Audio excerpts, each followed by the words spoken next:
Bismillahirrahmanirrahim. Assalamualaikum warahmatullahi wabarakatuh. Yang terhormat Ibu Rati selaku dosen pengampu biostatistik.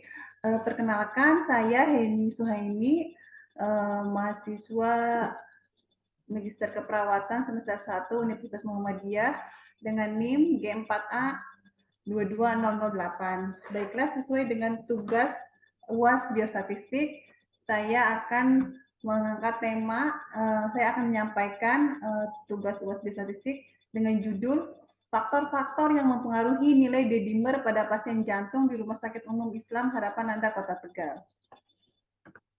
Latar belakang, menurut World Health Organization, tahun 2017, penyakit kardiovaskuler menjadi penyebab kematian nomor 1 di dunia yang mengalami peningkatan tiap tahun. Sedangkan di Asia Tenggara menunjukkan Indonesia termasuk kelompok dengan kejadian tertinggi yaitu 371 per 100.000 orang.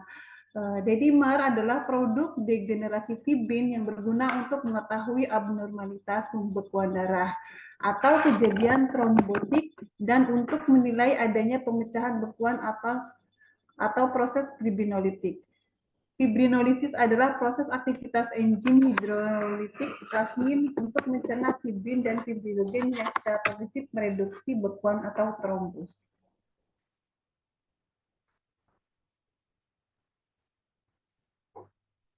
Rumusan masalah, berdasarkan latar belakang di atas, maka penulis ingin meneliti salah satu faktor yang memperberat kasus gagal jantung, yaitu nilai D-dimer. Pemeriksaan D-dimer adalah salah satu parameter penting dalam menentukan diagnosis pasien jantung. Banyak faktor yang mempengaruhi nilai pemeriksaan D-dimer pasien jantung yang menjadikan nilai D-dimer bisa tepat dan tidak salah. Berdasarkan latar belakang tersebut, peneliti tertarik meneliti faktor-faktor yang mempengaruhi nilai D-dimer pasien jantung. Hipotesa penelitian. Hipotesa alternatif, satu, apakah ada hubungan faktor nilai PP dengan hasil nilai D-dimer pasien jantung?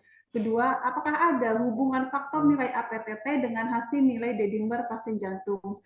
Ketiga, apakah ada hubungan faktor jenis kelamin responden dengan hasil nilai D-dimer jantung?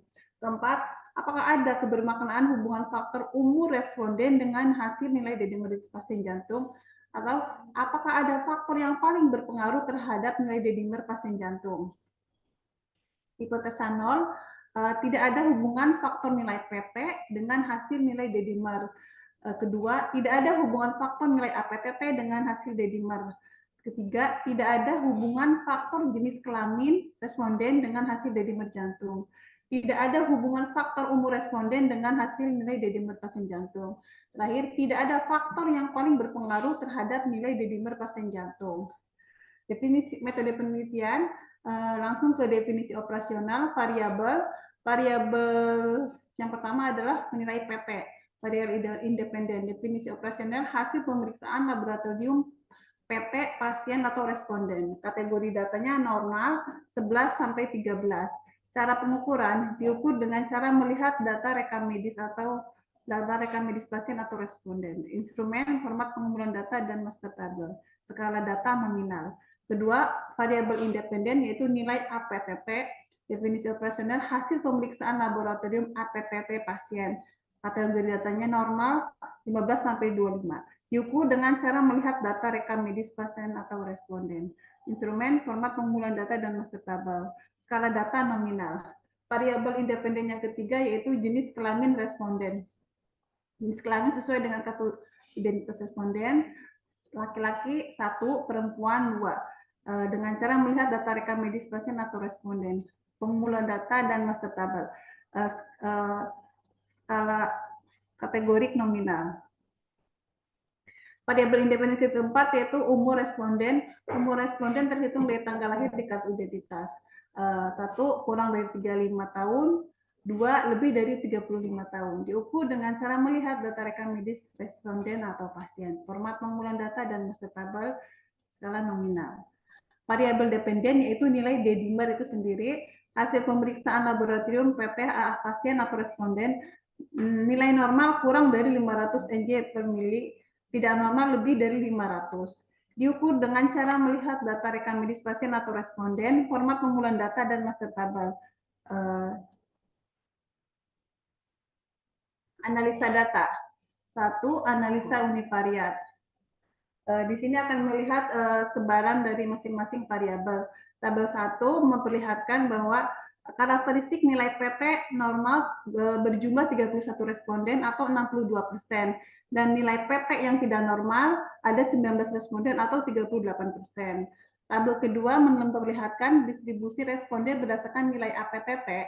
APTT dengan nilai normal 38 responden atau 76%, dan nilai APTT yang tidak normal ada 12 responden atau 24%.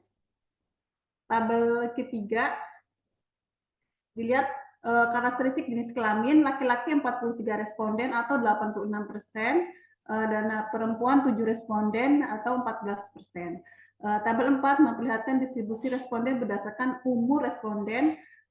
Karakteristik umur responden, umur lebih dari 35 tahun berjumlah 37 orang atau 74%, dan untuk umur yang lebih dari 35 tahun berjumlah 13 atau 26%.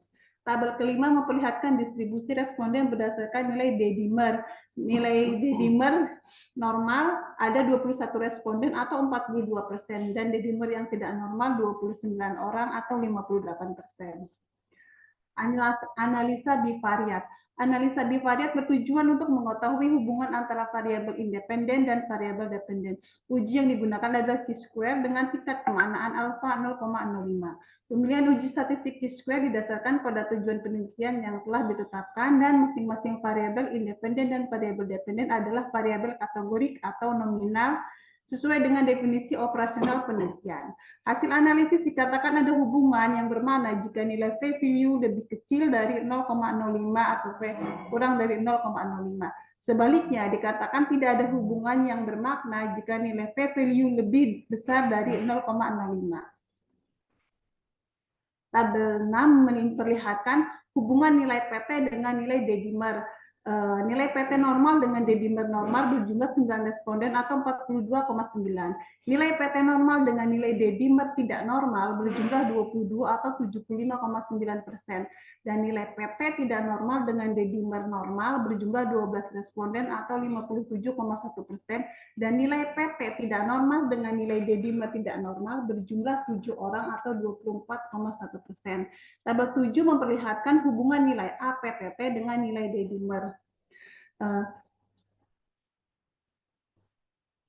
Nilai APTT normal dengan nilai D-dimer normal ada menunjukkan 11 orang dengan 52,4%. Nilai APTT normal dengan nilai D-dimer tidak normal berjumlah 10 orang atau 47,6%. Nilai APTT tidak normal dengan D-dimer normal berjumlah 27 responden atau 93,1%. Dan nilai APTT tidak normal dengan nilai D-dimer tidak normal berjumlah 2 orang atau 6,9%. Tabel 8 memperlihatkan hubungan jenis kelamin dengan nilai D-dimer.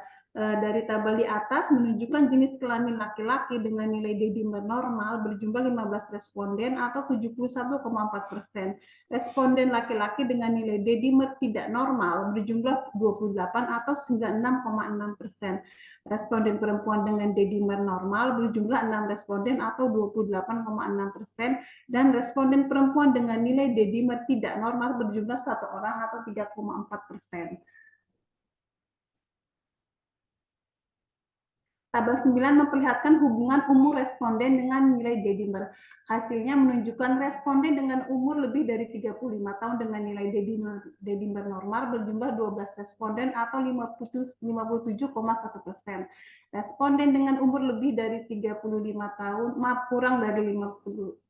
kurang dari 35 tahun dengan nilai D-dimer tidak normal berjumlah 25 orang atau 86,2%.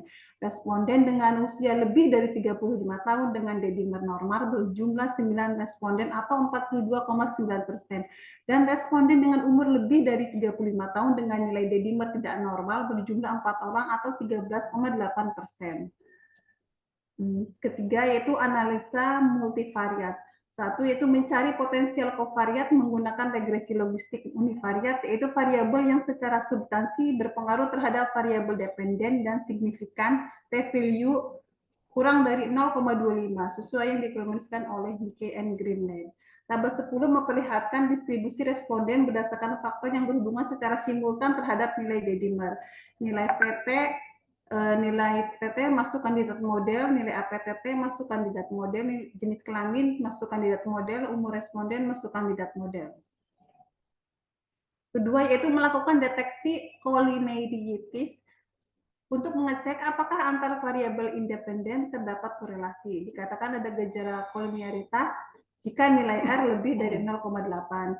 Terlihat di dalam tabel 11 distribusi variabel independen berdasarkan deteksi koliniaritas. Dari tabel di atas diketahui bahwa korelasi nilai PT dengan nilai APTT R sama dengan 0,332 berarti R kurang dari 0,8. R lebih dari 0,8. Korelasi nilai PT dengan nilai jenis kelamin R sama dengan 0,278. Korelasi nilai PT dengan umur responden R 0,194. Korelasi nilai APTT dengan jenis kelamin R min 0,92. Korelasi nilai APTT dengan umur R 0,307. Korelasi jenis kelamin dengan nilai umur R 0,155. Tidak ada variabel yang mempunyai korelasi koefisien R lebih dari 0,8 sehingga pada data ini tidak satupun antar variabel independen berhubung kolinier. Semua variabel yaitu 4 variabel termasuk menjadi kandidat model. Ketiga, melakukan analisis regresi logistik multivariat dengan semua potensial kovariat. Melakukan eliminasi variabel independen secara satu persatu.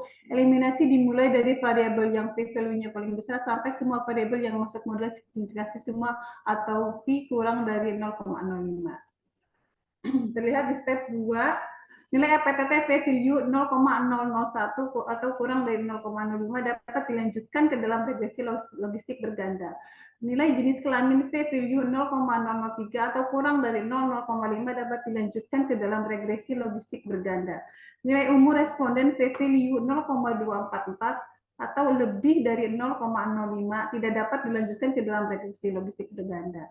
Hasil keputusan dilakukan analisis regresi logistik multivariat dengan semua potensial kovariat, maka variabel nilai APTT dengan nilai 0,0000 dan jenis kelamin dengan nilai 0,002 masuk ke dalam tahapan regresi logistik berganda.